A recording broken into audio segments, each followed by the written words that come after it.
Pentagon.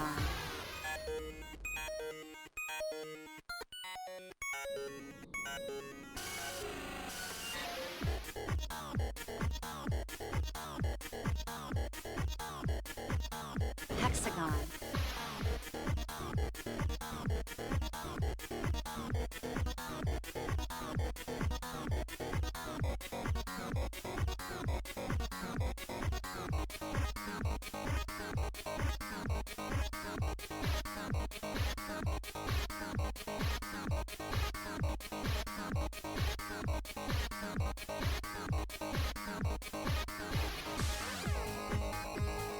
Game over.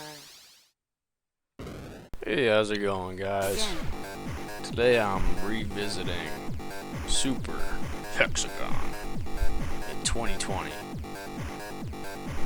The game is still a thing. Get it for like $2 on Google Play or on Steam. Basically, this is a game I used to invest a ridiculous amount of time into. One of my buddies in high school back in the day showed it to me, and it was just like a challenge, like, hey look, I can get fucking 10 seconds on this game, how far can you go? And it just kind of went from there to this big competition to where I would just spend hours and hours and hours grinding away at it, and this is the result. Even after this many years, I can always pick this game up and play through it perfectly, and I still remember all the patterns. And even though the game is random, the patterns, there's certain patterns that stay the same, like that one right there, that's the same. That's also, there's recurring themes, but the order that they're in is different every time.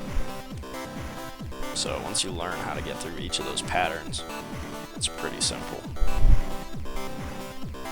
The game does a lot of different things to try and throw you off, like switching direction, the colors flashing, the music flashing. If you notice, the whole thing is like a big turntable, and it's rotating on an axis, on several axes.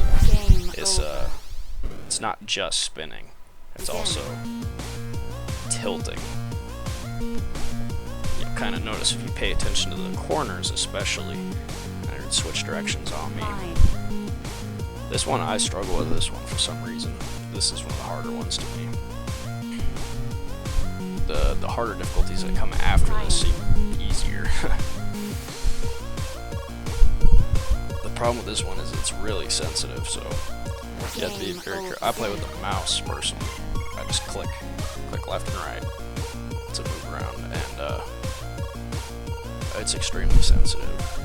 So if you're off by a millimeter, one of them hexagons will hit you. Just a little Dorito trying to survive all these hexagons. I got a couple good runs in here. Yeah, that was clean. Game over. I think I beat my record in here, actually. The thing with Super Hexagon is you just gotta stick with it. A lot of times I'll have friends sitting there watching me play the game, and they're completely lost. They can't even tell what's going on. They're just looking at it like, well, what are you doing? How are you doing this? Because if you're not used to it, it's extremely disorienting. You just kind of look at it, and just blobs of shapes kind of moving around really quick. There's some people out there that have gone to the final level. It's the one that's in black and white, and it's got some horrible patterns that are extremely hard to pass. And they'll sit on that one, so I think some guy got like 600 seconds or something like that. A freaking creature, probably not human. That little pattern right there, that always trips people up. That's one of the easiest ones, you just click and hold. But looking from the outside, it looks like, wow, how is he doing that?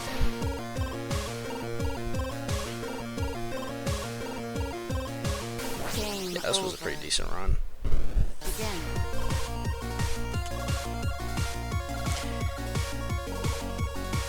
Alright, so for this last part, I'm just gonna let you kick back and watch. I'm pretty sure this is my my record run. It's where I beat 65 seconds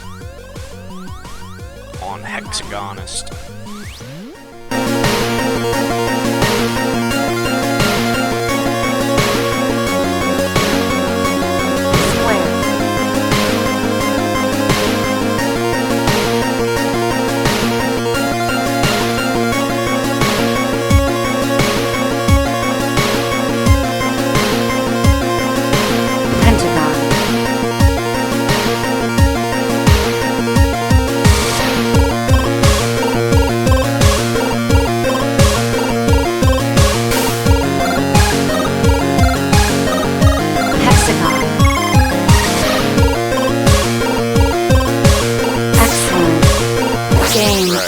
That one beat. Go ahead and move on to next difficulty. Best I've got on here is 87 seconds. This one's kind of easy. Once you get the hang of it, the patterns aren't really that hard. Game over. Yep, hardestest.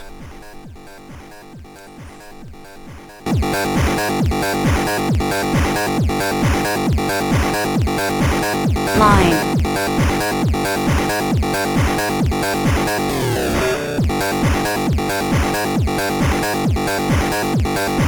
Triangle.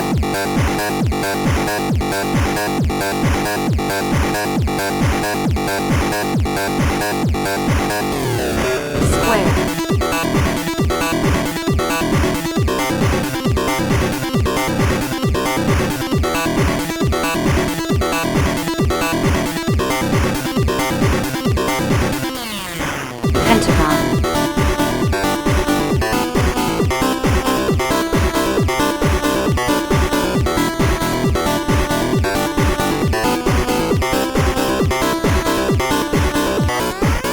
Hexagon.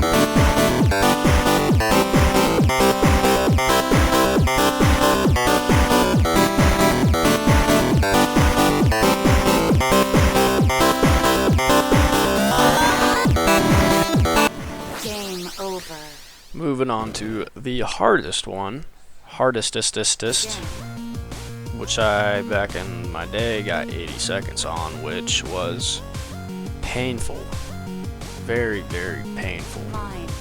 Once you hit the 60-second mark on this one, it basically takes away this whole turntable. Everything stops rotating. It's just black and white, and the hexagons come straight at you instead of twisting towards you. It's kind of hard to explain. I can't get that far anymore. It's way too difficult. Hope you guys enjoyed. Have a good one.